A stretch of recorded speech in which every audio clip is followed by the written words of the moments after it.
Welcome to the NTP Clock project. I wanted to make this video to show you some of the new exciting features that we've incorporated into the NTP Clock. Now in this video we're going to cover the features of the clock in operation. We'll talk about the background to the project and the firmware upgrades that have taken place. We'll give some examples of the new functionality including time zone, solar weather, dimming and night modes and Wi-Fi connection status updates, as well as how to configure the Wi-Fi using the Wi-Fi manager and where to get the firmware and project details. So let's take a look at some of the new features that we can see in the software. The first thing you'll notice is that the Wi-Fi signal indicator here is now expressed in dBm and also is slightly larger. If we're moving from right to left across the top screen, this middle indicator here, B colon followed by a letter, reflects the brightness level of the dim control. Now A means that it's in automatic. So if I come in, I can scroll through 7 different levels. Just by there's zone level 1, level 2, 3, 4, 5, 6, 7. That's the brightest level that you can have on the screen. And then if you switch it to automatic by pressing the S2 button, which is located here on the top of the screen, it will go into automatic mode, which will, if I just put my hand, it's fairly bright in this room at the moment, I'll put my hand over here, the screen will dim in accordance with the ambient light that's around. So that's a very nice feature for being able to use it at night. You have your own call sign that you can put here in configuration, and also the time zone that it's currently displaying. The next feature, of course, is that you can display multiple time zones. So here we are oscillating between Australian Eastern Daylight Time and Central Standard Time in the US. Now that changes every 5 seconds, or you can set that in configuration as to what you like. And you can also have multiple time zones to oscillate between. Alternatively, you can just leave it at the one local time zone that you operate in. As far as the clock's concerned, you can either display in 12-hour mode, which this one currently is. It displays the number of hours and the AMP indicator there between the time and the date. Or as you can see on the bottom screen here, this is in 24-hour mode, and it uses the full 0 through to 24 hours. And in that case, there's no AM/PM indicator on the screen. What we're also seeing here on the bottom screen next to the UTC time indicator is the solar data that's been brought in from showing the current solar conditions, auroral, BZ, sunspot number, solar flux index, A and K factors, what's going on with the geomagnetic flux, and back around to the sunspot number again. So you can select which of those items you wish to display. You can either display one or none, and how often that you want them to rotate through each other. So that's a really nice feature put in there by the guys in the US. The other great feature here is the night mode, which I find very helpful when you're sitting in the shack working at night, rather than looking at the bright colors that are there changing. You can switch to night mode by simply holding down the second switch here. You need to hold it down for at least 5 seconds, and when you release it, the clock switches into night mode. When you change from one to the other, all the settings that you previously had are stored into the EEPROM. So if you power off and power back on again, that will come back into night mode or back into day mode with the brightness setting and everything that you had previously set.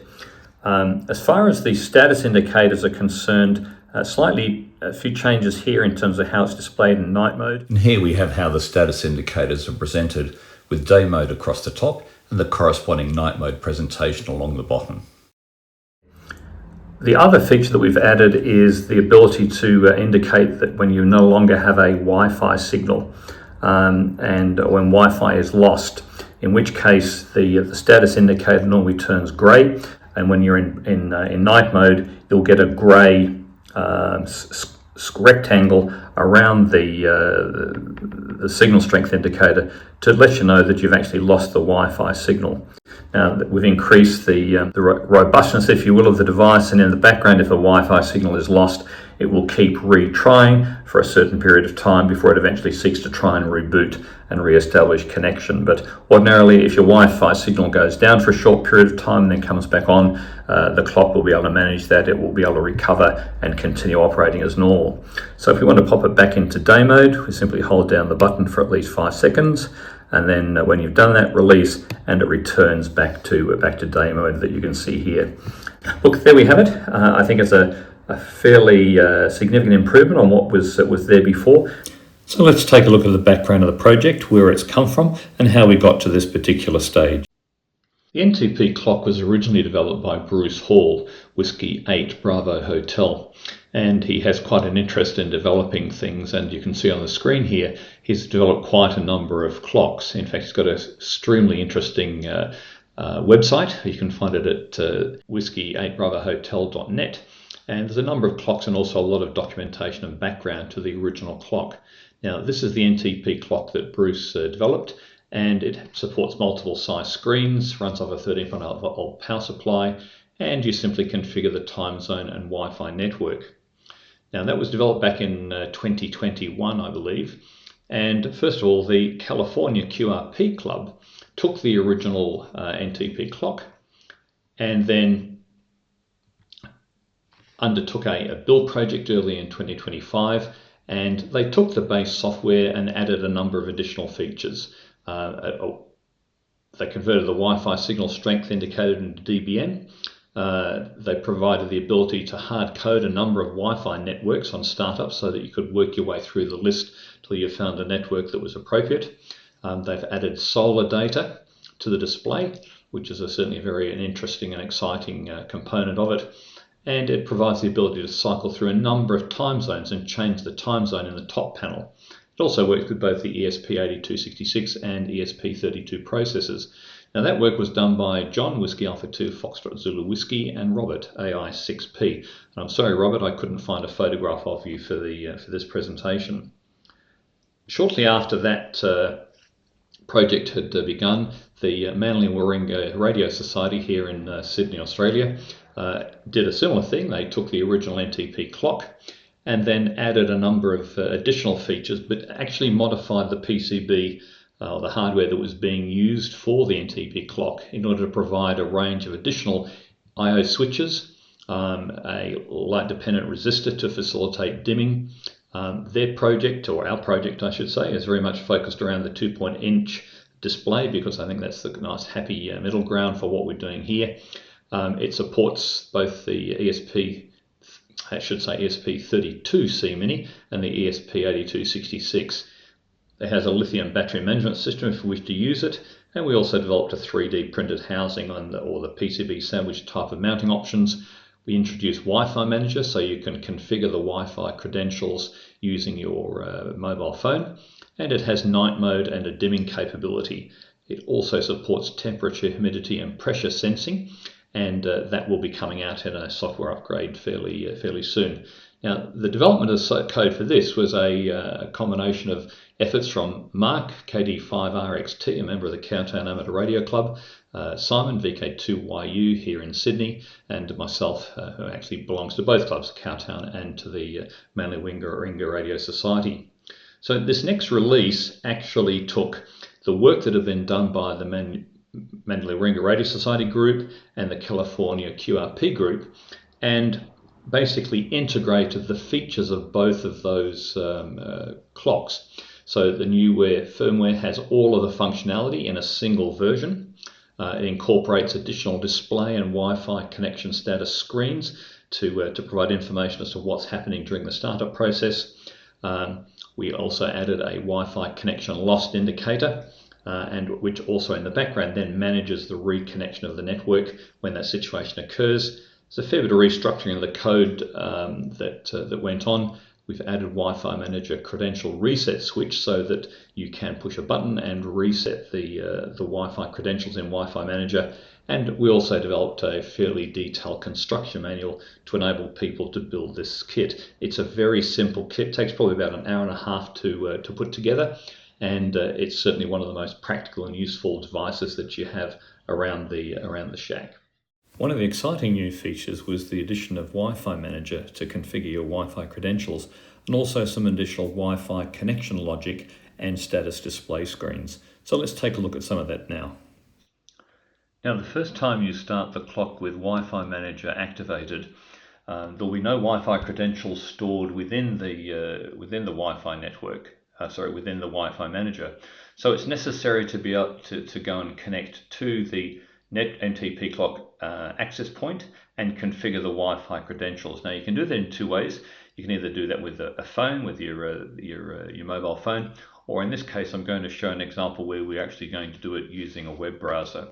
So if we just switch to the web browser, we can see here, and on the screen, it's actually telling us to go down and connect the phone or the web browser to this particular access point on the Wi-Fi network and configure Wi-Fi via that URL.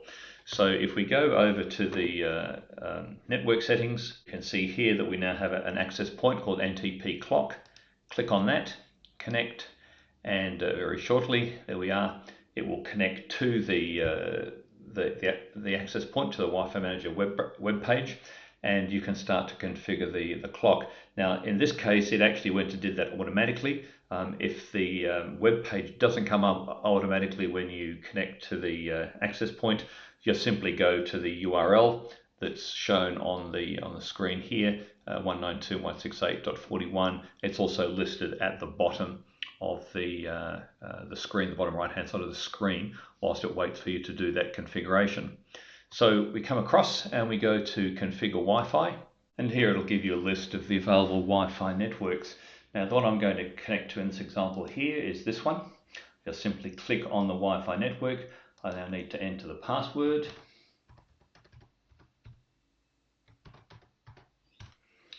Hit enter. You can see here it says saving the credentials for the to the ESP. After a few seconds of it doing that, NTP Clock connects to the Wi-Fi, goes and gets the network time protocol, and there we have the clock in normal operation. Picks up the solar indices, and a few seconds later it actually picks up the Wi-Fi strength. We restart it again, and this time, because we already have the network credentials stored within there, Wi-Fi Manager will activate, and it will start straight away. It will use the last credentials that it has while the clock focuses there, and it should connect automatically to the network. There we are, without having to intervene. Go and pick up the NTP Clock details, and there we are, back in full normal operation. So there you have it. That's how you configure the clock for the very first time using Wi-Fi Manager. Now, if that network is ever not available, you'll be able to connect to the access point, configure it via the browser, and then store the new credentials, and away you go. If you've configured the NTP Clock to use Wi-Fi Manager, each time Wi-Fi Manager starts, it will use the credentials that it last made a successful connection to, which it stores away in the memory. But if you want to switch from one network to another, rather than having to go through a fairly convoluted process of disabling the network to force Wi-Fi Manager to ask for new credentials, you can actually now reset the credentials by activating a reset process on the clock. And to do that, we hold down the S1 button, this one here, hold it down for a long press of 3 seconds, remove it, and then we activate a reset process. It clears out the previous credentials and then reboots the NTP Clock.